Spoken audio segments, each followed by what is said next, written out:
Bonjour à tous. Bonjour à On va tous. attendre, on va attendre quelques minutes pour que des gens se connectent. Ouais.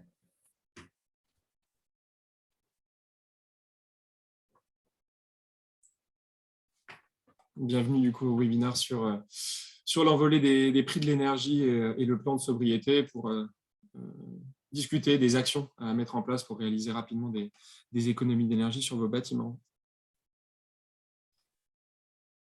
On attend quelques minutes avant de se présenter, le temps que les gens se connectent.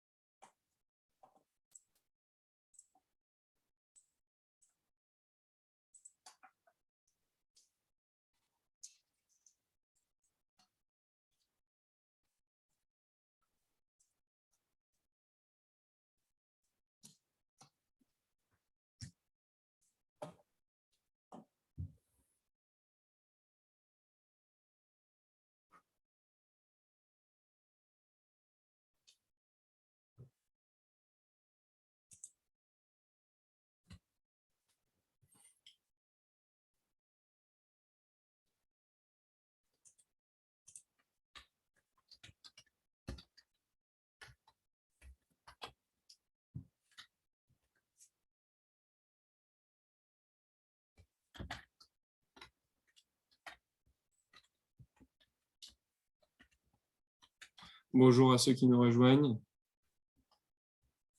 On attend encore une petite minute et on va commencer le webinaire.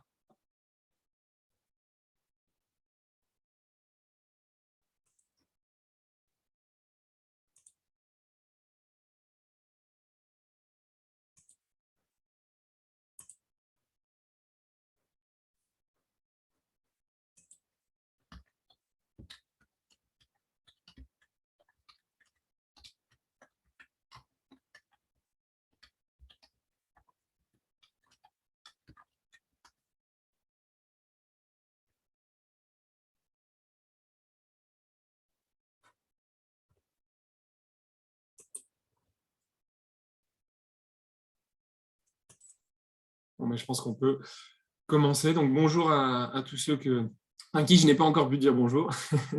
Donc, on va commencer le webinaire sur l'envolée des prix de l'énergie et le plan de sobriété et comment nous, en tant qu'experts de l'énergie, on compte réaliser rapidement des économies d'énergie avec quelques conseils clés que Clément pourra vous donner. Je te laisse la parole, Clément. Ouais. Alors, tout d'abord, quelques points techniques sur ce webinaire. Donc, n'ayez pas d'inquiétude. La présentation et le replay vous seront envoyés directement à l'issue du webinaire si vous êtes inscrit via le lien. Il est prévu un temps d'échange à la fin de la présentation pour pouvoir répondre à vos questions. Toutes ces questions, justement, doivent être posées dans l'onglet Q&R, pas dans la discussion, mais Q&R, donc en bas de votre écran sur Zoom. Donc, nous allons voir en 4 parties ensemble qu'est-ce qui explique aujourd'hui cette envolée des prix de l'énergie, donc avec un point sur l'actualité et le contexte réglementaire.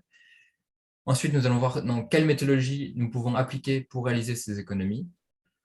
Nous allons avoir des cas pratiques d'exemples d'actions sur Quick Win, donc avec un temps de retour très faible et sans investissement.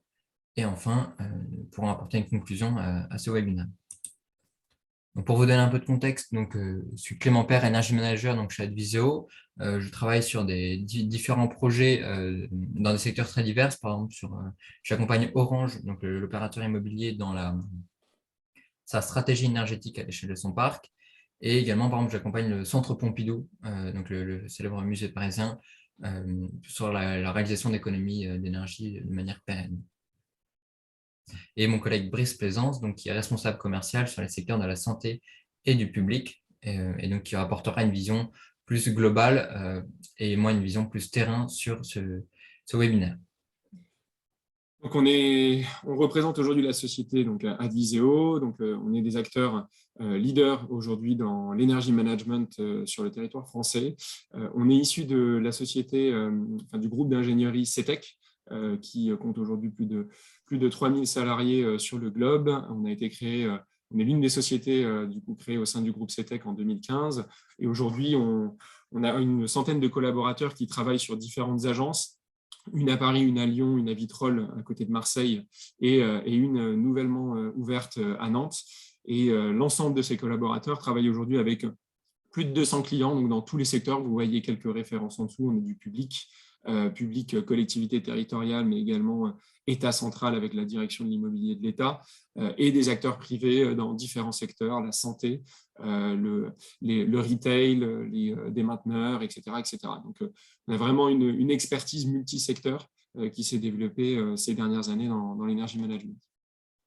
Donc, on va commencer un petit peu avec le contexte réglementaire et l'actualité brûlante sur l'énergie. Vous n'êtes pas évidemment sans savoir qu'on est dans une phase de crise énergétique. Donc là, j'ai repris deux graphes de la Commission de régulation de l'énergie qui montrent l'envolée des prix de l'énergie pour deux raisons principales que vous connaissez. Donc, l'impact de la guerre en Ukraine sur l'approvisionnement de gaz russe et les risques de coupure de cet approvisionnement, et également un problème franco-français qui est lié au cycle de maintenance des centrales nucléaires qui font de l'année 2022 une année assez charnière dans ces maintenances-là, mais également à des imprévus sur des phénomènes de corrosion sur le parc nucléaire français. Alors, ce que cette envolée des prix de l'énergie traduit, c'est également une incertitude assez croissante tout au long de l'année des différents acteurs vis-à-vis de risques de pénurie énergétique pendant l'hiver. Alors, pour accompagner ce besoin de réduction de la consommation énergétique, l'État français avait déjà mis en place, avant même le contexte de crise que l'on connaît, toute une réglementation pour être en accord avec les engagements de la COP21. Et donc, il y a eu la réglementation décret tertiaire qui fait suite à la loi Elan des années 2016, si je ne m'abuse, dont l'objectif est justement de mettre en place des objectifs de résultats à horizon assez lointain, 2030, 2040, 2050, avec des obligations de réduction des consommations du parc tertiaire. Un code de l'énergie qui est moins connu, mais qui fixe les limitations de chauffage à l'intérieur des bâtiments tertiaires et les limitations en période estivale de climatisation, de température de climatisation, et on y reviendra. Et également le décret BAX qui entrera en vigueur à partir de janvier 2025, qui impose la mise en place de systèmes d'automatisation et de contrôle des bâtiments tertiaires, dont le système de chauffage et de climatisation a une puissance supérieure à 290 kW.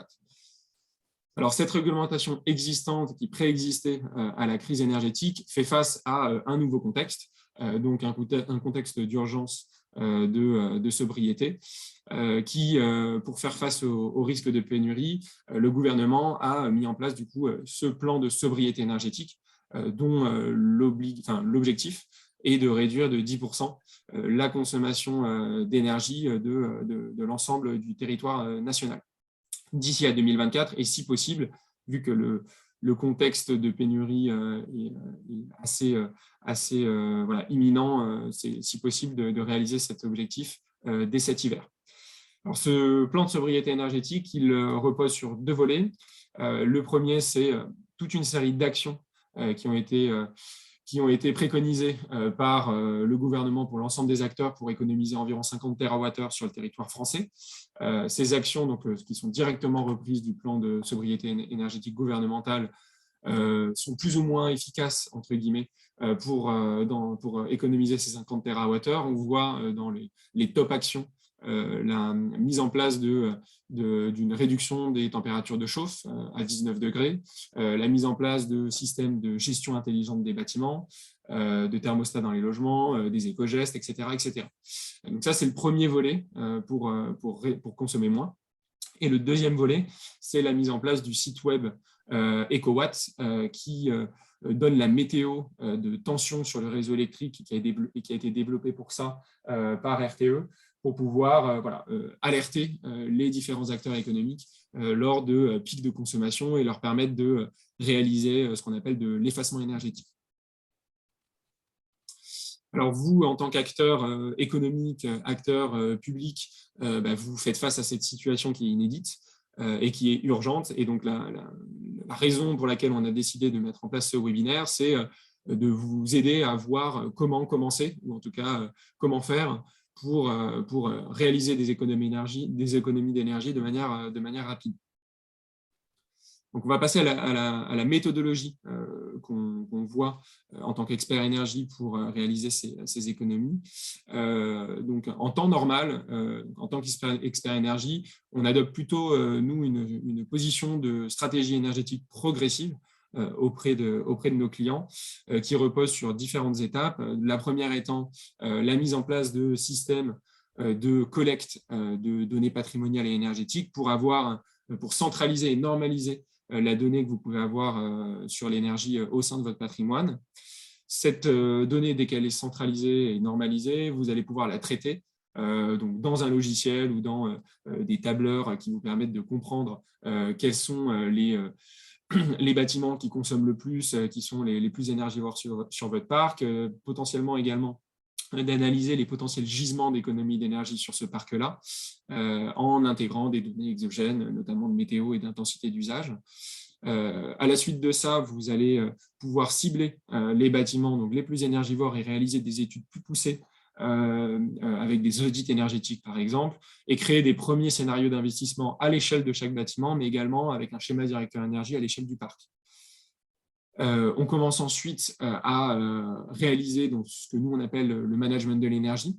Donc, c'est des actions plutôt à faible temps de retour sur investissement, enfin même à temps de retour sur investissement immédiat. Donc, plutôt des actions de régulation, de programmation ou de sensibilisation des occupants pour faire en sorte d'avoir une performance optimale en l'état de votre parc immobilier. On passe ensuite aux petits CAPEX, donc aux petits investissements qui sont soit des investissements peu lourds, soit des investissements qui sont assez bien financés par des subventions ou des certificats d'économie d'énergie. Donc, notamment la mise en place de GTB pour optimiser les équipements au sein de votre parc. Et enfin, la mise en place de travaux plus lourds avec soit des AMO sur l'accompagnement de ces travaux-là, et évidemment toujours l'évaluation de l'impact de ces travaux dans la durée pour comprendre si les économies estimées se traduisent dans la réalité par des économies réelles. Alors, dans le contexte d'urgence, cette stratégie progressive est toujours intéressante, mais là, il faut vraiment aller vite pour économiser rapidement ces 10% sur votre parc. Et donc, du coup, nous, on se focalise sur 3 blocs. Le premier bloc qui est vraiment de maîtriser son parc, parce que sans la connaissance de votre parc, sans la centralisation des données, c'est difficile de commencer à faire les bons choix pour réduire votre consommation énergétique. Ensuite, on met en place des actions donc simples, sans investissement, donc par exemple l'optimisation et la régulation des équipements CVC, la mise en place de plans de communication pour sensibiliser vos occupants et également l'évaluation, la mise en place d'une méthodologie d'évaluation de l'impact de vos actions au cours du temps. Et enfin, on réalise donc ces petits CAPEX à faible temps de retour sur investissement. Et ce qu'on voulait vous montrer vis-à-vis du calendrier actuel jusqu'à 2024, donc qui est l'objectif que s'est fixé le gouvernement dans le cadre de ce plan de sobriété, c'est que vous êtes toujours dans les temps pour commencer à maîtriser votre parc. Ça peut se faire dès maintenant et vous pouvez structurer une approche de la donnée énergétique dès maintenant jusqu'à fin d'année, début d'année prochaine, pour pouvoir ensuite lancer des actions soit simples, sans investissement, ou des actions à faible temps de retour sur investissement. Alors, dans les éléments clés pour faire en sorte de réussir dans la mise en œuvre d'une stratégie énergétique, vous allez avoir différentes choses qui sont nécessaires, notamment l'organisation. Donc, la gestion énergétique d'un parc immobilier, c'est quelque chose qui est technique et complexe, plus technique que beaucoup de nos clients peuvent l'imaginer en amont. Et c'est important de mettre en place une organisation qui est dédiée à l'énergie dans vos structures. Alors, ça peut être une organisation externe avec un accompagnement par un expert de l'énergie, mais ça peut être également une organisation interne pour gérer toutes les interactions qu'il y a entre toutes les parties prenantes de la question de l'énergie au sein du bâtiment.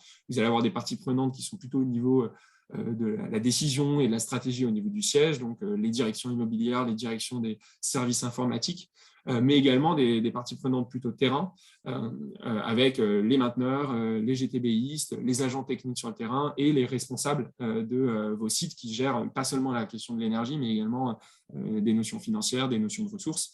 Et l'énergie manager ou le référent énergie, enfin peu importe comment on l'appelle, est un peu le chef d'orchestre de l'énergie et des parties prenantes là-dessus. Et il permet de décliner la stratégie énergie portée par le siège en une réalité opérationnelle sur le terrain et de faire également du reporting de ce qui se passe sur le terrain au niveau du siège. Donc c'est vraiment très important, ce rôle est très très important dans l'organisation. Et enfin, les ressources. Gérer un parc multisite, c'est quelque chose d'assez complexe, et de massifier les économies d'énergie au niveau d'un parc, c'est beaucoup plus complexe que de le faire au niveau d'un seul site, donc c'est évident. Mais il y a plusieurs outils qui permettent d'aider les référents énergie dans la réalisation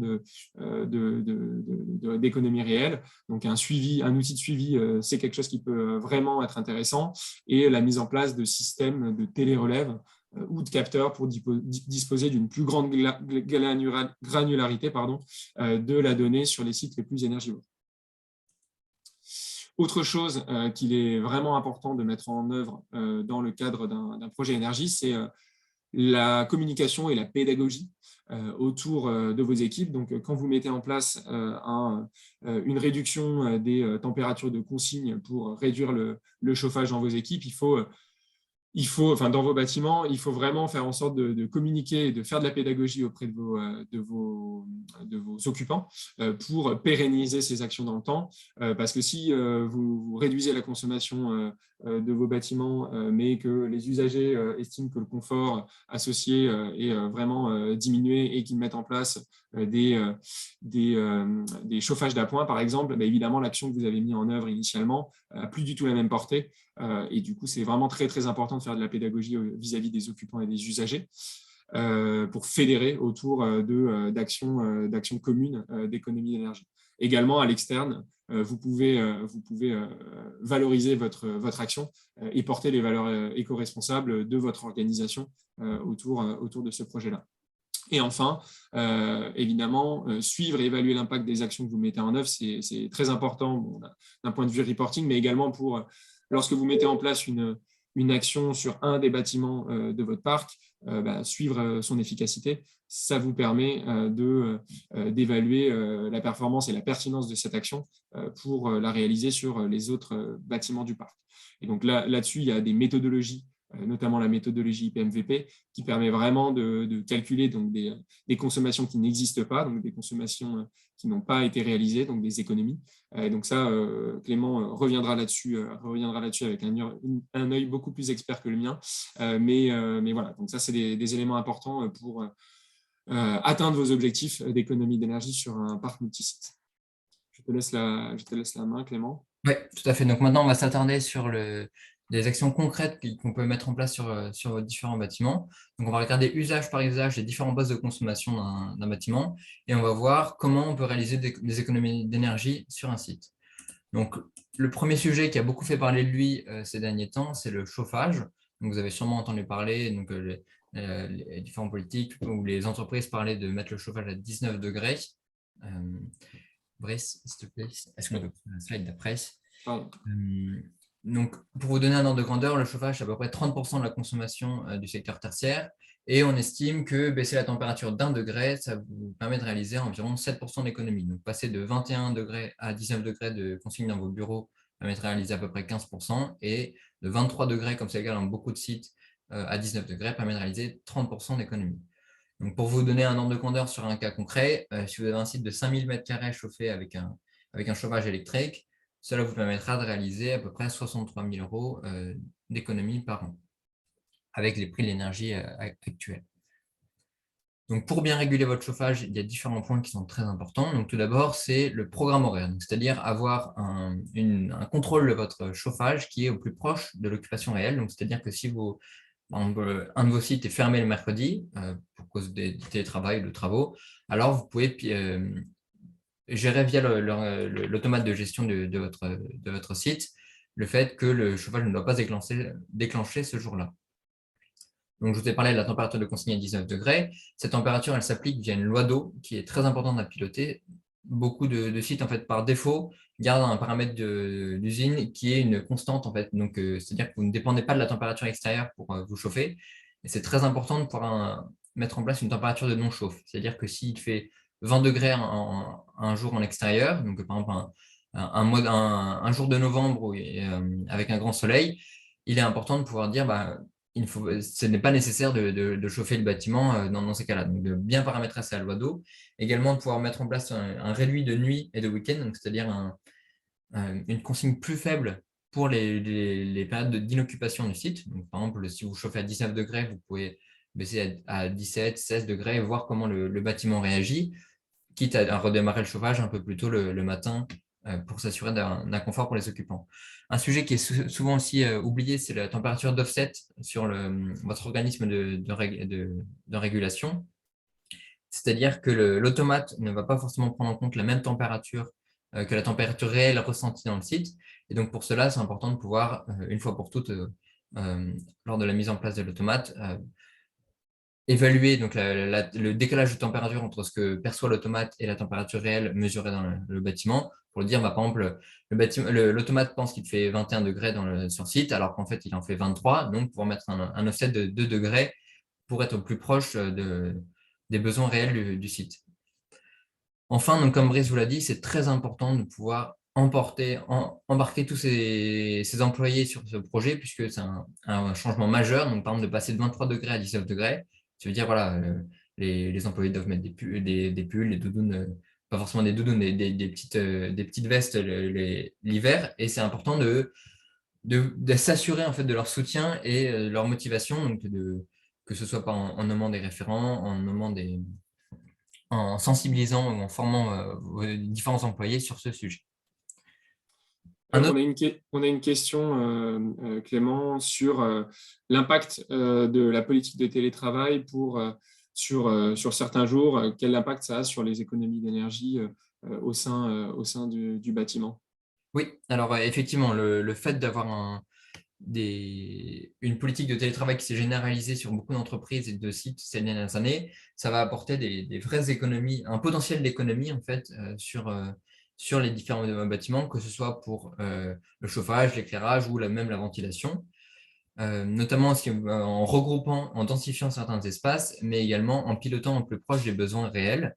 Donc, c'est-à-dire, donc si vous avez une zone qui est inoccupée certains jours de la semaine, donc vous pouvoir bien piloter votre site. On en reparlera notamment sur la ventilation, puisque c'est un vrai sujet qui est dimensionné en fonction du nombre d'occupants directement. Donc, avoir un nombre d'occupants réduit permet de faire des réductions en fait, de température, de consigne de flux sur le site. Donc, je reviendrai sur ce sujet, effectivement. Donc, un autre sujet très important sur lequel on a beaucoup entendu parler, c'est l'éclairage. Effectivement, c'est l'économie, c'est la consommation énergétique la plus visible, si je peux dire, puisque voilà, dès qu'on passe devant une tour de bureau qui est éclairée la nuit, aujourd'hui, ça choque de plus en plus et c'est important de pouvoir bien paramétrer ça.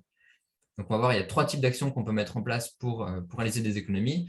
Tout d'abord, c'est le relamping, c'est-à-dire passer de tubes d'anciennes ampoules, donc peu importe la technologie, que ce soit du fluo, du néon, de l'halogène, à du LED. On estime aujourd'hui que si votre ampoule si vous n'avez pas forcément fait ce travail dans les dernières années, vous allez pouvoir économiser à peu près 50% de la consommation liée à cet usage.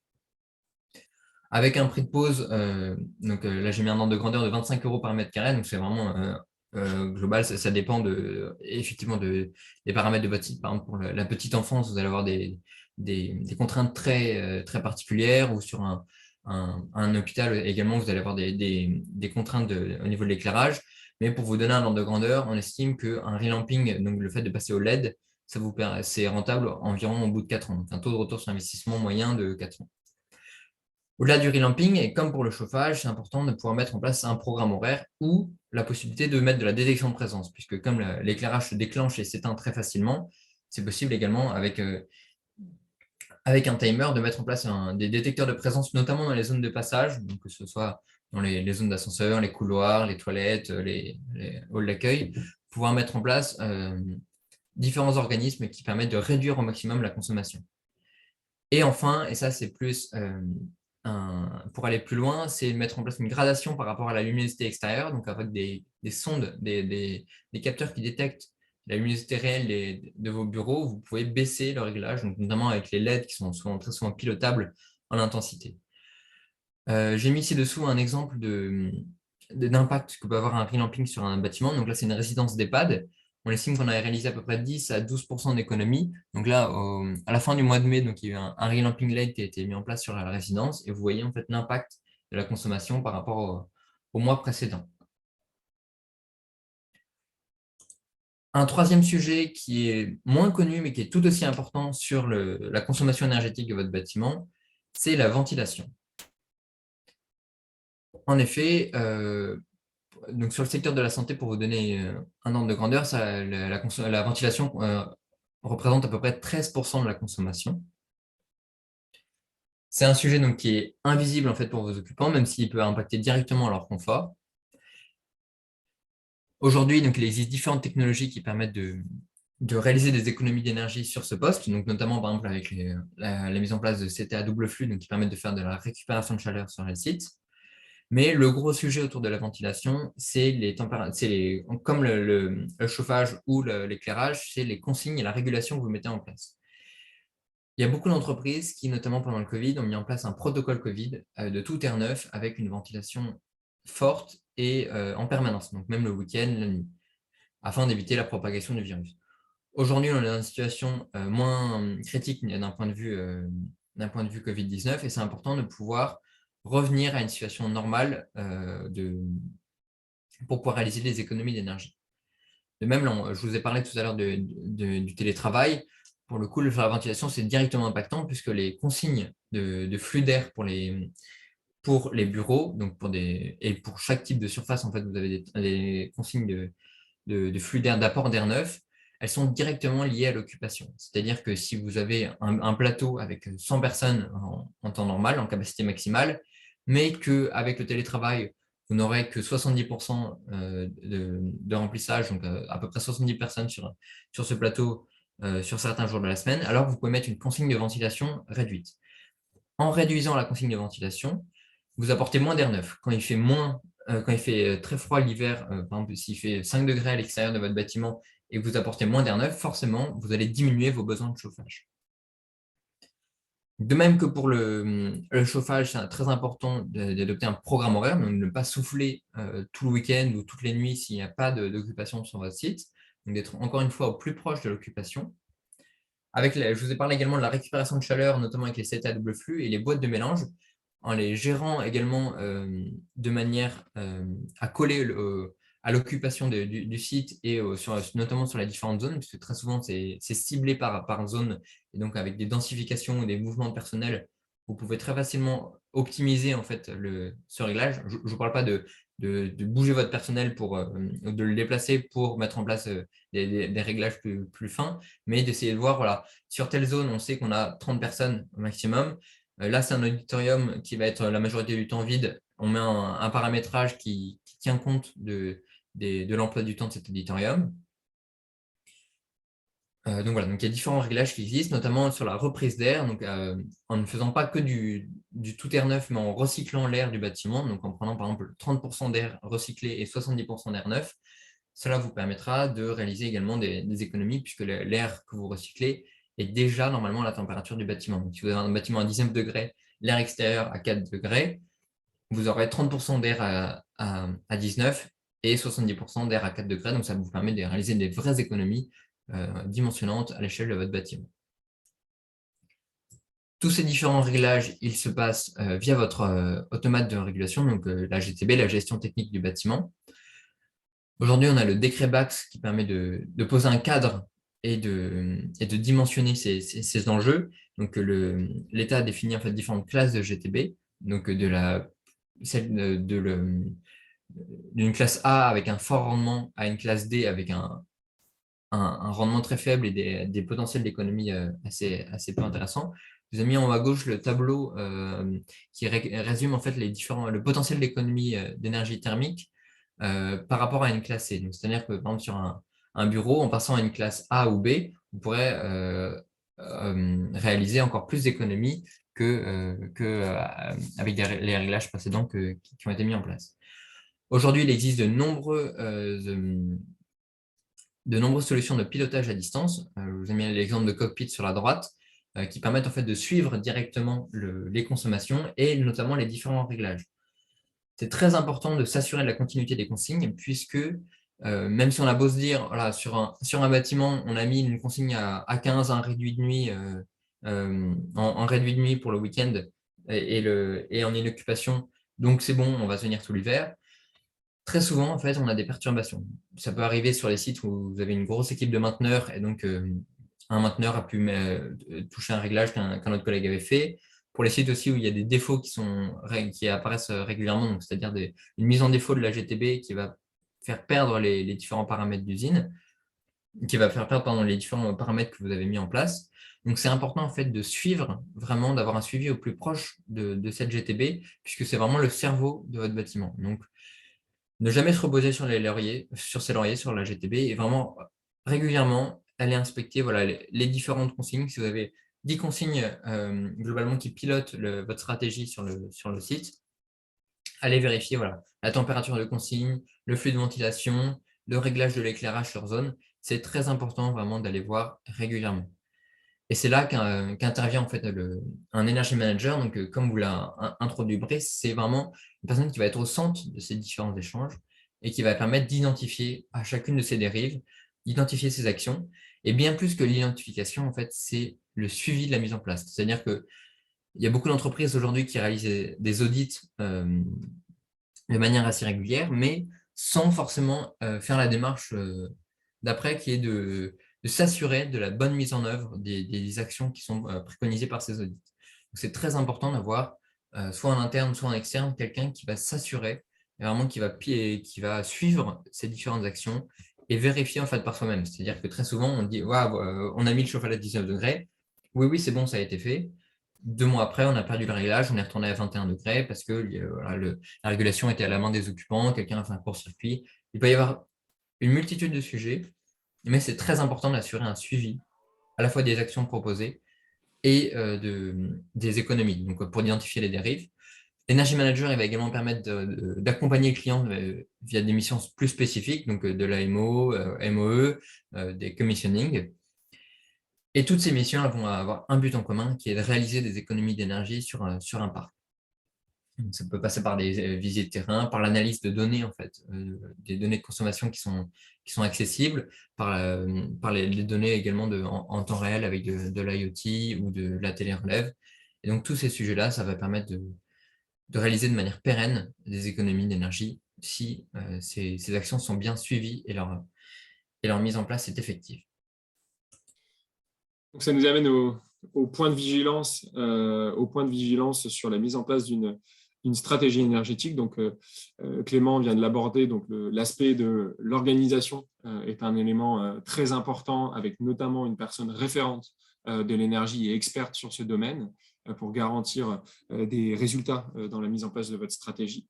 Autre point, c'est que souvent, nous, on le voit avec nos clients quand on discute avec eux en début de projet, ils sont souvent assez optimistes en fait sur la manière dont est géré leur parc et dont la régulation est opérée sur leur parc. C'est parce qu'ils ne voient pas forcément sur le terrain toutes les perturbations qui peuvent amener à une dérégulation du parc. Donc, c'est vraiment très important de pérenniser une régulation. Je te laisse la main, Clément. Oui. Et toutes ces régulations elles vont permettre de réaliser des économies d'énergie. Moi, ce que je vous ai présenté, c'était des ordres de grandeur, mais c'est également important de suivre les performances effectives de votre parc. Donc, ça peut être par la mise en place d'une démarche plus rigoureuse comme l'IPMVP, déjà de mettre en place un suivi des consommations et après de se faire accompagner pour pouvoir s'assurer en fait de la mise en place d'actions. C'est-à-dire que si aujourd'hui vous avez un bâtiment sur lequel vous avez réalisé 10% d'économie sur un an, ça ne vous assure pas que vous allez tenir ces 10% sur les années suivantes et un suivi de ces économies va vous permettre de suivre également en fait, les différentes dérives, mais à une échelle plus large. Enfin, ces différentes dérives, elles peuvent s'analyser via l'analyse de télérelève, donc de données de consommation en temps réel, qui sont essentielles si on ne veut pas en fait, attendre les factures pour réellement avoir les différentes données qui sont pertinentes pour ce sujet. Donc, par exemple, je vous propose de regarder deux courbes en fait, qui sont des courbes de charge. Juste, je te coupe, Clément, juste sur l'IPMVP, est-ce que tu pourrais revenir dessus en détail, puisqu'il y a eu quelques questions sur le Ah sujet, oui, pour expliquer un petit peu la méthodologie.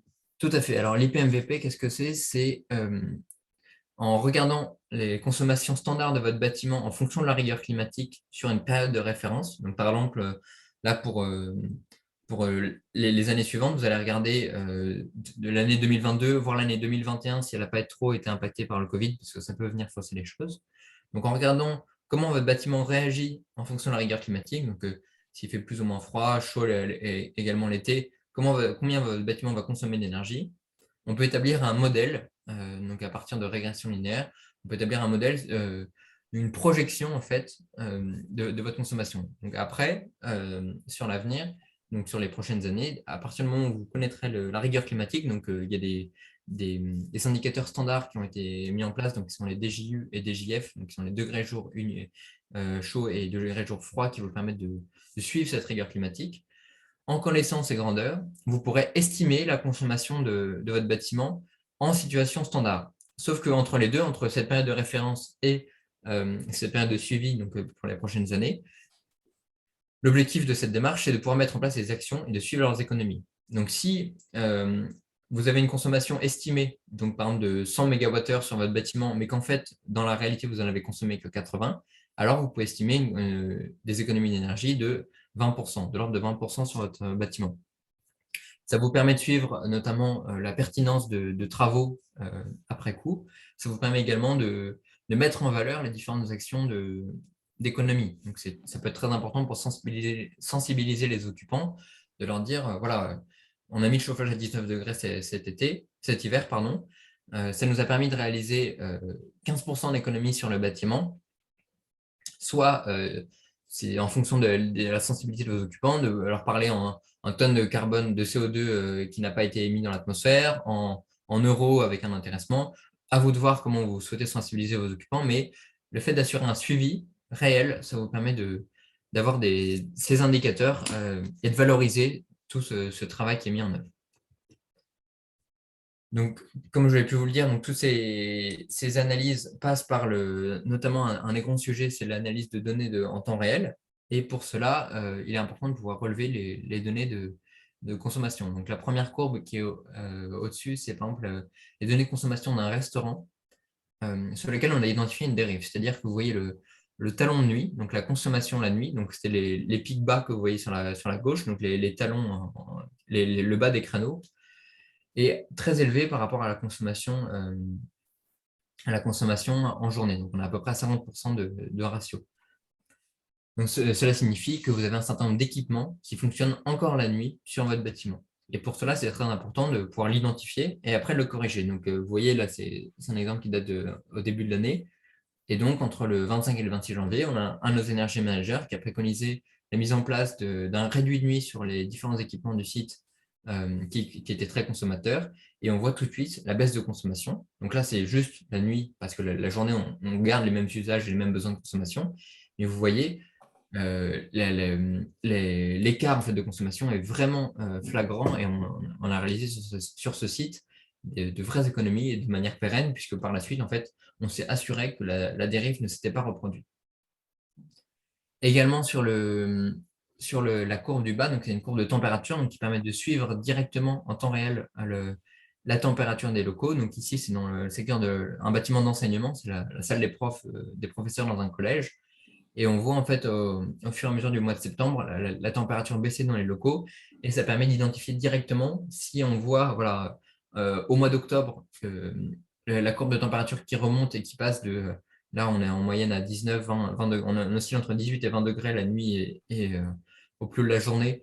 Et si on voit que demain on passe à 22 degrés, ça permettra tout de suite d'identifier soit la mise en route d'un chauffage, soit l'apport de chauffage d'appoint par les occupants. Donc, c'est vraiment le suivi en temps réel permet vraiment d'acter et de ne pas perdre de temps sur la mise en place d'actions au niveau de votre bâtiment. Donc, il est temps de conclure maintenant avant de passer à vos questions. Donc, j'ai essayé de rebondir sur certaines d'entre elles, mais n'hésitez pas à poser vos questions. On essaiera d'en prendre un maximum à la fin de la présentation. Donc, on voulait conclure avec 3 conseils pour réaliser vraiment des économies d'énergie sur votre parc. Le premier, on a pu y revenir plusieurs fois, c'est connaître son parc. Donc, pour ce faire, normaliser vos données, les centraliser sur un même outil de suivi de gestion énergétique, c'est quand même très important pour pouvoir avoir une vision unifiée de votre parc et pouvoir identifier des gisements d'économie d'énergie et prioriser également vos sites sur lesquels vous allez réaliser des actions. La deuxième chose, et on l'a dit plusieurs fois, c'est l'organisation. Donc la mise en place d'une expertise dédiée à l'énergie au sein de votre organisation. Alors, cette expertise peut être interne en formant vos propres ingénieurs énergéticiens ou votre propre équipe ou externe. Mais dans tous les cas, c'est important d'avoir une équipe dédiée sur ce sujet assez crucial de l'énergie au sein de vos bâtiments. Et enfin, dans un contexte de crise énergétique où vous devez agir vite, la mise en place de systèmes de supervision et de pilotage multisites vous permettent de massifier des économies d'énergie, non pas à l'échelle d'un site, mais vraiment à l'échelle de l'ensemble du parc. Et donc ça, c'est vraiment très, très important quand vous devez agir vite pour faire des économies. Et enfin, il y a plusieurs ressources aujourd'hui qui existent pour vous accompagner, vous aider dans la réalisation de vos projets d'économie d'énergie. Donc, vous connaissez évidemment les fiches C2E et donc les certificats d'économie d'énergie pour financer une partie de vos travaux. Donc, il y a un calculateur qui a été mis en place par l'ADEME pour justement vous y retrouver dans l'ensemble de ces fiches et voir en fonction des typologies de travaux que vous mettez en place, quel est le pourcentage qui pourrait être financé par ces C2E. Donc, c'est important de pouvoir vous y référer. On vous enverra la présentation et les liens associés. Également, un site du gouvernement a rassemblé l'ensemble des aides qui étaient disponibles pour les entreprises privées et pour financer en partie du coup, leurs efforts de transition écologique. Et on a également référencé un site, Transition 2050, plutôt dédié sur la partie collectivité territoriale, avec un module au sein de ce site qui permet d'aller cibler les aides financières et avoir accès à l'ensemble des aides financières, qu'elles soient européennes, territoriales, étatiques, etc. Donc ça vous permet vraiment d'avoir une vision à 360 des dispositifs qui existent pour vous accompagner dans vos projets énergétiques. Et il ne nous reste plus qu'à vous remercier pour votre attention et votre présence aujourd'hui. Et on va essayer de prendre quelques questions qui ont été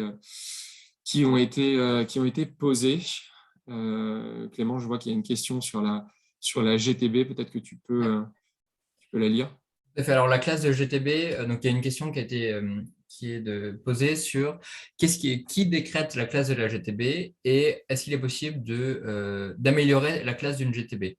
Alors, la classe de GTB est définie en fait en fonction directement de l'équipement, donc c'est-à-dire que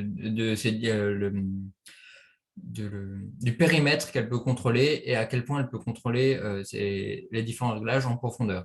Donc aujourd'hui, on ne peut pas améliorer une GTB sans changer l'automate directement. C'est voilà, un automate égale une classe de GTB. Et à chaque fois, cette sectorisation a été définie par l'État. Donc, il y avait également une question sur des notions, donc des notions sur l'offset. Est-ce que c'est équivalent à l'inactivité des locaux ou équivalent au réduit? Donc, je pense qu'en effet, ce n'est pas le cas. Donc, ça vaut peut-être le coup que tu réexpliques peut-être ce que c'est l'offset et dans quelle mesure les réduits permettent de prendre compte de l'inactivité de certains locaux. Tout à fait. Alors, il faut bien distinguer l'offset et le réduit. Le réduit, c'est vraiment que vous allez avoir une consigne de température sur votre bâtiment qui va être réduite par rapport à la température de consigne en occupation. Donc, par exemple, sur un site où vous vous chauffez à 19 degrés en journée, un réduit de nuit, ce serait une température de consigne à 17 degrés. De la même manière qu'on a le réduit de nuit, on a également le réduit de week-end, donc qui est pareil, de la même manière, en fait, une température de consigne réduite par rapport à la température de consigne classique en occupation. L'offset, pour le coup, il dépend vraiment de votre automate et des sondes de contrôle, puisque très souvent, en fait, quand vous mettez en place une température de consigne, il y a une mesure par la suite pour s'assurer que cette température de consigne est bien tenue. Donc, que l'automate ne chauffe pas trop fort ou, au contraire, qui chauffe, l'apport de chaleur suffit pour atteindre la température de consigne. Cet offset, en fait, il va permettre de mettre en lumière et de corriger l'écart de température mesuré entre la sonde de contrôle.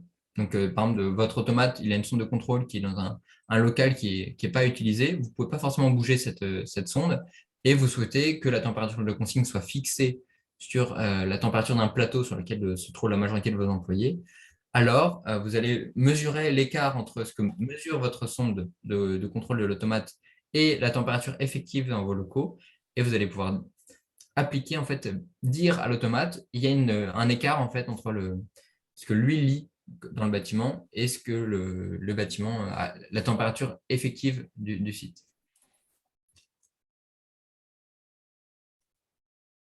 Alors, j'ai eu une question assez pratico-pratique. Je pense que je vais pouvoir y répondre sur le support de la réunion. En l'occurrence, oui, il sera disponible. Je vois que Xavier est en train de répondre également là-dessus, mais voilà, le support sera disponible et sera envoyé à l'ensemble des participants de la réunion. J'ai vu une question également sur l'exemple de la courbe de charge électrique du restaurant. Donc, quels équipements étaient restés allumés la nuit pour ce site? Vous voyez, c'est un site qui consommait vraiment énormément, avec des équipements très consommateurs. Et ce qui a pu être corrigé, c'est notamment, en fait, le chauffage qui restait allumé la nuit à la même consigne et la ventilation ainsi que l'éclairage. Donc, l'éclairage a réalisé une baisse conséquente, mais c'est surtout le chauffage et la ventilation, puisque les sites de restauration, notamment sur la partie cuisine, ont des normes assez exigeantes d'un point de vue ventilation pour s'assurer, en fait, d'avoir des lieux le plus salubre possible et de maintenir des conditions hygiéniques. Et donc, en mettant en place un réduit de nuit, justement un fameux réduit de nuit sur la ventilation et sur le chauffage dans les zones donc, qui n'étaient plus occupées la nuit, ça a permis de réaliser cette baisse de consommation. Super. Alors, il y a des questions potentiellement qui sont un peu techniques. N'hésitez pas, on ne répondra pas forcément à toutes les questions, mais si vous avez des questions assez spécifiques sur vos sites, sur votre parc qui sont assez techniques, vous pouvez également nous contacter directement. Je vous invite également à suivre notre page LinkedIn sur lesquelles on vous fera part des futurs webinaires qui sont parfois assez spécifiques. On avait fait un webinaire sur la gestion du froid dans le secteur du retail ou des supermarchés. Voilà, il y a pas mal de choses assez spécifiques qu'on essaye de partager en tant qu'expertise énergétique. Donc, n'hésitez pas à nous suivre si c'est des éléments qui vous intéressent. Voilà. Je prends une question sur quel est l'impact en économie d'énergie de l'extinction des chauffe-eau électriques de production SES pour les bureaux. Donc effectivement, c'est un des sujets sur lesquels on ne s'est pas attardé, mais qui a été préconisé par le gouvernement pour les collectivités, donc d'éteindre l'eau chaude sanitaire pour les différents sites qui n'en avaient pas besoin. Et effectivement, voilà, ça dépend vraiment des installations que vous avez sur site et des besoins. C'est-à-dire que il existe certains sites où il y a des employés qui prennent des douches le matin, donc vous aurez toujours besoin d'eau chaude pour ce genre de cas. Si c'est juste un usage sanitaire, donc avoir une arrivée d'eau chaude dans les toilettes, dans ce cas-là, la préconisation du gouvernement est d'éteindre ces chauffe-eau électriques. En termes d'impact sur les économies d'énergie, ça dépend vraiment de vos installations. L'avantage avec les chauffe-eau électriques, c'est que leur puissance est directement écrite dessus. Donc, il y a une étiquette sur le côté de votre ballon. Et en la lisant et en faisant un produit en croix avec le nombre d'heures sur lesquelles vous allez pouvoir éteindre, vous allez pouvoir directement quantifier les économies d'énergie liées à cet usage. Alors là, je vois des questions à nouveau pour toi, puisque c'est assez technique, sur les dispositifs pour réguler un chauffage. Donc, une question était posée pour savoir si un thermostat, enfin des robinets thermostatiques ou des thermostats programmables étaient suffisants. Alors là encore, ça va vraiment dépendre de votre bâtiment et de comment vous chauffez le site. Donc, avec des CTA, avec des ventiloconvecteurs et la capacité de contrôle de votre site. Donc, c'est-à-dire qu'il y a beaucoup en vitrine, on va dire, de sites sur lesquels vous allez avoir dans les pièces un thermostat qui va vous permettre d'avoir une bande passante autour de la température de consigne. Donc, l'automate, donc la GTB va fixer une température de consigne, par exemple, on va dire à 20 degrés. Et dans chaque bureau, vous allez avoir une petite molette où vous allez pouvoir mettre +1, -1 ou +2, -2 en fonction de ce qui a été paramétré. Donc là, c'est la partie thermostat qui va permettre en fait d'ajuster un peu le confort des occupants. Euh, le danger de ces solutions, c'est que, mettons, vous ayez mis une température de consigne à 19 degrés, l'occupant à la main avec +2, -2, la température réelle dans vos locaux, ce sera 21 degrés et pas 19 degrés, puisque l'occupant aura compris qu'il peut augmenter son confort en tournant la molette. C'est pour ça que c'est très important, soit de limiter ces thermostats, mais également de faire d'avoir une démarche pédagogique de formation et d'accompagnement de vos occupants sur ce sujet. Et là, du coup, la réponse de Clément était orientée monocyte, mais c'est également, donc c'est un des éléments qu'on a souhaité aborder, c'est la possibilité d'avoir des systèmes de supervision et de pilotage au niveau multisite, donc qui pilotent différentes GTB sur différents bâtiments et d'avoir du coup une stratégie de régulation qui peut être la même sur l'ensemble de votre parc, ou en tout cas d'avoir un suivi de l'ensemble des systèmes de régulation sur l'ensemble du parc. Donc ça, c'est assez intéressant d'avoir en tête qu'il est possible d'avoir des systèmes GTB multisites et interopérables pour récupérer ces informations-là et piloter à distance. Alors, il y a beaucoup de questions.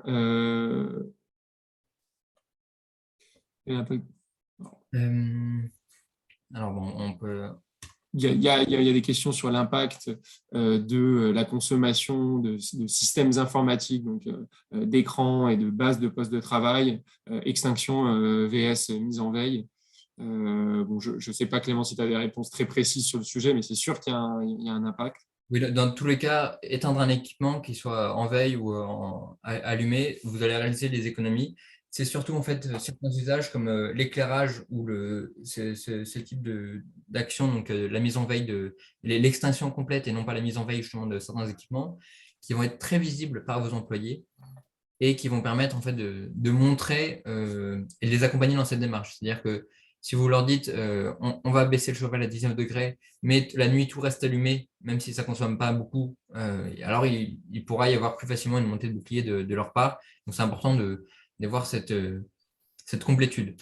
En ordre de grandeur, j'ai vu un document qui passait dans les logements, et dans les logements, il était estimé que le fait d'éteindre ou de laisser en veille vos équipements permettait de réaliser à peu près 5% d'économie sur la consommation électrique de votre bâtiment. Donc après, ça dépend vraiment de la part de process sur votre site et à quel point. Équipement électrique. Autre question sur l'ECS, donc les températures d'eau chaude sanitaire, est-ce qu'il est possible de les baisser au regard de la contrainte sanitaire? Donc, il y a évidemment des limitations des réglementations sur la température d'eau chaude sanitaire. En revanche, nous, on voit chez certains de nos clients qu'on est au-dessus, les températures d'eau chaude sanitaire sont au-dessus des contraintes réglementaires. Donc, il y a toujours la possibilité de baisser ces températures pour économiser de l'énergie. Par contre, il faut évidemment rester dans le cadre législatif pour éviter la prolifération et le risque de développement de la légionnelle dans vos ballons d'eau chaude. Et si vous souhaitez complètement couper le ballon d'eau chaude, il est possible également de le vidanger et de le mettre à l'arrêt, donc de couper les robinets d'arrivée d'eau chaude sur les différents sanitaires qui sont desservis pour en fait complètement le mettre à l'arrêt, tout simplement. Si vous n'avez pas de réel besoin d'eau chaude sur site de la part de vos occupants, alors vous pouvez simplement couper et vidanger votre ballon. Parce que voilà, le risque, c'est si vous ne faites pas la vidange, soit maintenant soit au moment de rallumer le ballon, effectivement, il y aura des risques légionnels, donc c'est important de le vider au moins une fois complètement à l'extinction ou avant de le rallumer.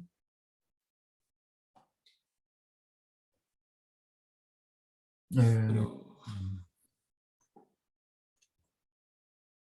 Alors, donc une question, existe-t-il des règles pour la définition des températures des réduits pour veiller à ce que la relance ne soit pas plus énergivore au final? Alors ça, c'est une très bonne question. Ça dépend vraiment en fait, de votre bâtiment, puisque certains bâtiments vont très peu baisser en température la nuit, donc en inoccupation quand le chauffage s'arrête, d'autres beaucoup plus. Et donc c'est important de pouvoir ajuster. Et là, c'est vraiment un travail de détective. Il faut y aller à tâtons et regarder, mettre au début de se dire, voilà, mettons, on a une température de consigne à 19 degrés, je mets un réduit à 17 et on peut rallumer par exemple 1 heure avant le bâtiment. Et on regarde, et après, ça vaut le coup d'aller voir plusieurs fois voilà, comment le bâtiment a réagi à cette consigne. Est-ce que il n'y a pas eu. Est-ce que la température de consigne de 19 degrés était tenue, par exemple, le lundi matin, notamment, ça c'est un vrai sujet. Est-ce que ça vaut le coup de démarrer le bâtiment plus tôt, de baisser le réduit? Et en voyant si le bâtiment réagit bien, on peut baisser le réduit encore un peu, décaler l'allumage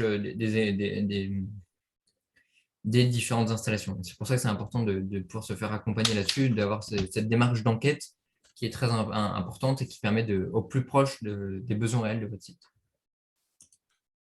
il y a des questions assez également spécifiques sur les typologies de sites en fonction les typologies de sites industriels notamment. Donc, c'est sûr que le tertiaire et l'industriel n'ont pas les mêmes usages énergétiques et du coup, quand dans le tertiaire, vous ramenez les consommations au mètre carré, ça a plus de sens que sur un site industriel avec des process. Alors, la question du coup qui a été posée, c'est est-ce qu'il est intéressant sur un site industriel de ramener la consommation au mètre carré alors qu'il y a des process énergivores. En général, nous, ce qu'on fait, c'est qu'on isole en fait les différentes parties de votre site. Donc, on définit des catégories et des sous-catégories d'activités au sein de votre site et on va comparer du coup les catégories tertiaires au sein de votre site industriel qui peuvent être ramenées au mètre carré et on va potentiellement isoler les catégories de process industriels pour ne pas fausser les analyses énergétiques. Et c'est tout l'intérêt de la mise en place de sous-compteurs et de capteurs de suivi au niveau de l'usage et au niveau du zonage en fait, de votre bâtiment. C'est aussi pour isoler certaines parties du bâtiment en fonction de sa catégorie d'activité. Une question sur la loi d'eau qui est si on joue sur la température de l'eau de la chaudière par rapport à la température extérieure ou est-ce qu'on joue vis-à-vis de la température de la consigne de température. Pardon. Est-ce que la loi d'eau se paramètre en fonction de la température de consigne intérieure ou de la température mesurée à l'extérieur du bâtiment? Alors, de manière très classique, la très grande majorité des équipements de pilotage se basent sur une température extérieure.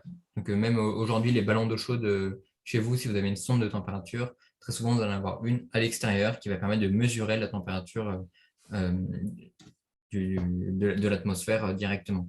Donc, c'est très important. Ces sondes de température, ça me permet de rebondir là-dessus. Ces sondes de température doivent être placées jamais trop exposées donc, au vent ni au soleil. C'est-à-dire que une journée d'hiver en février, pour peu que vous ayez un grand ciel bleu, la sonde va être directement exposée si elle est plein sud et ça va complètement fausser la régulation de votre bâtiment et donc directement impacter le confort de vos utilisateurs. Donc c'est très important cette sonde de la mettre dans un endroit isolé, mais quand même à l'air libre, bien évidemment. Donc, ça peut être au nord, dans une petite alcôve, un endroit où elle est protégée du vent et du soleil. Et bien sûr, elle impacte, donc c'est une température extérieure qui permet de donner la consigne effective de température à la sortie de la chaudière. Donc en fait, vous avez 3 paramètres. Vous avez la température de consigne, donc par exemple 19 degrés, la température extérieure qui va permettre de définir l'apport de chaleur nécessaire. Et après, votre automate va calculer la température qui doit sortir de votre chaudière. Donc, par exemple, vous allez avoir un réseau d'eau chaude à 70 degrés dans votre bâtiment qui va vous permettre de tenir à 19 degrés. Et en fonction de la pilotabilité de votre site, vous allez pouvoir jouer également sur le débit des pompes dans les radiateurs, en fonction des équipements, si vous avez des CTA, des ventilos-convecteurs, vous allez pouvoir paramétrer ces différents équipements pour justement être au plus proche de ces besoins. On a une question sur une chaudière à gaz donc qui fonctionne toute la journée. Et la question est quel mécanisme pour la piloter à distance? Est-ce qu'on peut faire en sorte qu'elle chauffe l'ECS le matin et le soir uniquement? Donc, bon, je vais répondre en partie, puis je te laisserai compléter Clément. Donc là, c'était tout l'intérêt justement de la discussion autour de la mise en place d'automates.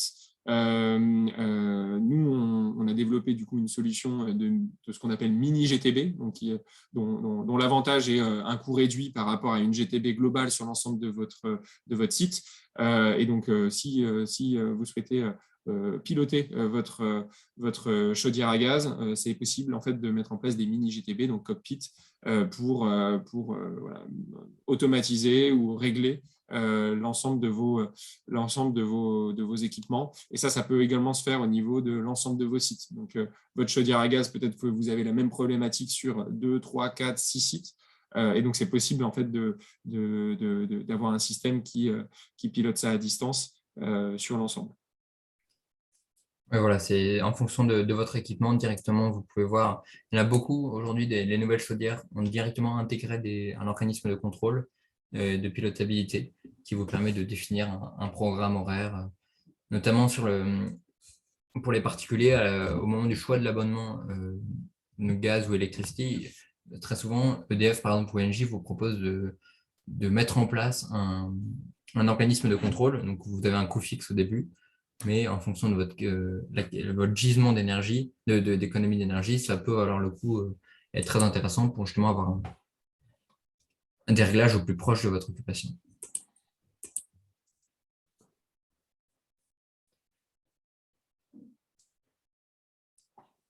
Alors, d'autres questions. Alors, une question sur l'usage des ascenseurs. Quel est l'impact d'une réduction de la vitesse des ascenseurs sur la consommation énergétique?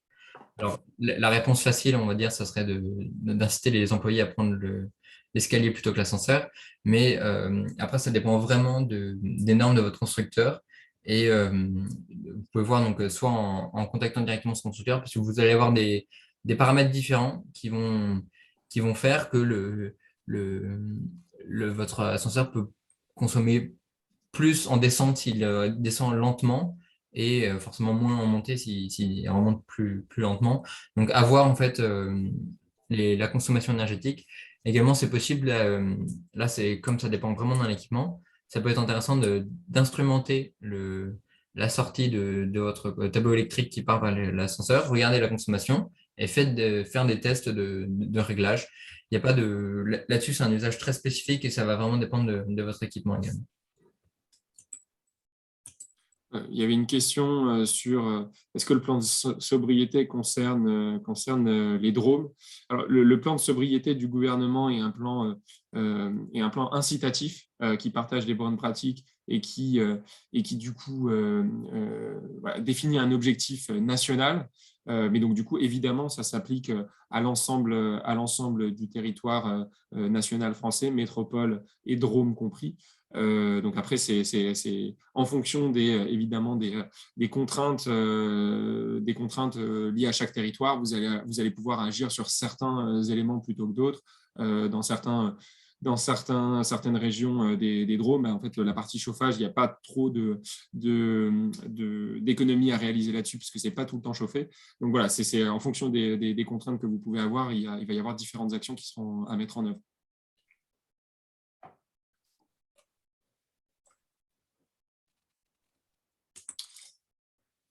Alors, je pense, oui, vas-y. Dernière question, par exemple, quelle est la différence entre la GTB et la GTC? Si le bâtiment est équipé d'une GTC, doit-il passer en GTB? Alors, qu'est-ce qu'on appelle GTB et GTC? La GTB, c'est la gestion technique du bâtiment et la GTC, c'est la gestion technique centralisée. La grande différence, c'est que votre GTB elle va pouvoir traiter tous les usages, alors que très souvent, quand on parle de GTC, elle est ciblée sur un seul lot. C'est-à-dire que vous allez traiter, par exemple, je ne sais pas si vous avez un grand nombre d'ascenseurs, vous allez pouvoir avoir une GTC pour vos ascenseurs. Si vous Vous allez pouvoir avoir une GTC pour l'électricité ou pour l'éclairage ou pour l'usage. Donc, c'est vraiment une GTC, ça va être une mini GTB appliquée à un usage. Donc, c'est toujours intéressant de pouvoir piloter l'ensemble de votre site. Mais encore une fois, ça dépend vraiment de vos usages. Si vous n'avez, je pense par exemple à l'enseignement, qui est très majoritairement uniquement la consommation liée au chauffage. 75% de leur consommation est liée au chauffage pour l'enseignement, parce que vous avez très peu de process et vous avez très peu de climatisation, puisque l'été, les bâtiments sont fermés. Et donc, dans ce cas-là, une GTC en fait, permettra de piloter l'ensemble de votre site, la grande majorité de la consommation de votre site, et sera aussi intéressante. Donc voilà, encore une fois, ça dépend de ce qui est présent sur site. De base, c'est toujours plus intéressant de pouvoir tout piloter, donc d'avoir une GTB sur le bâtiment, et de pouvoir contrôler l'ensemble des différents paramètres et des usages. Et aujourd'hui, aujourd'hui, ce qui est mis en place, c'est des GTB. Il y a de moins en moins de GTC qui sont mis en place. On est plutôt rentré dans l'ère où on diversifie les usages pilotés par des organes de régulation. Il y avait une question sur est-il préférable de réaliser un audit énergétique et ou un schéma directeur énergie. Alors, ce n'est pas l'un ou l'autre. En général, la manière de faire, c'est que vous réalisez des audits énergétiques sur des sites et ensuite, vous en construisez une vision parc, donc avec un schéma directeur énergie, avec un plan d'investissement pluriannuel sur une période de temps donnée. Ce qui est intéressant dans le cadre d'un schéma directeur énergique, c'est de vous appuyer sur les résultats d'audit énergétique ciblés sur les bâtiments les plus énergivores de votre site. Donc, vous avez un parc de 100 bâtiments, vous allez pouvoir potentiellement réaliser des audits sur les 40 principaux en termes d'énergie. Et ensuite, vous pouvez faire, dans le cadre d'un schéma directeur énergie, de l'extrapolation de résultats sur les audits les plans d'action que vous avez réalisés sur les 40 bâtiments sur lesquels vous avez fait des audits.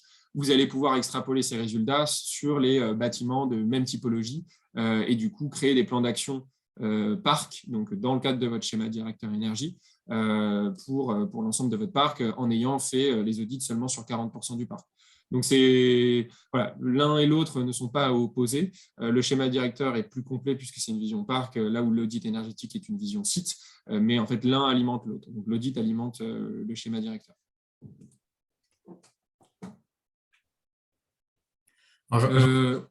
J'en profite un petit point sur la climatisation. On n'en a pas effectivement parlé, puisque là, on parlait vraiment de l'urgence de cet hiver. Pour la climatisation, vous allez retrouver en fait les mêmes besoins que pour le chauffage, c'est-à-dire la nécessité d'avoir une température de consigne qui corresponde à votre bâtiment. Donc là, pour le coup, ce ne sera pas 19, ce sera plus 26, voire plus, en fonction du confort souhaité. Et d'avoir un programme horaire qui, justement, colle, encore une fois, avec les besoins de votre site. Donc, c'est très important de pouvoir, dès à présent, prévoir et intégrer cette démarche dans la pilotabilité de votre bâtiment.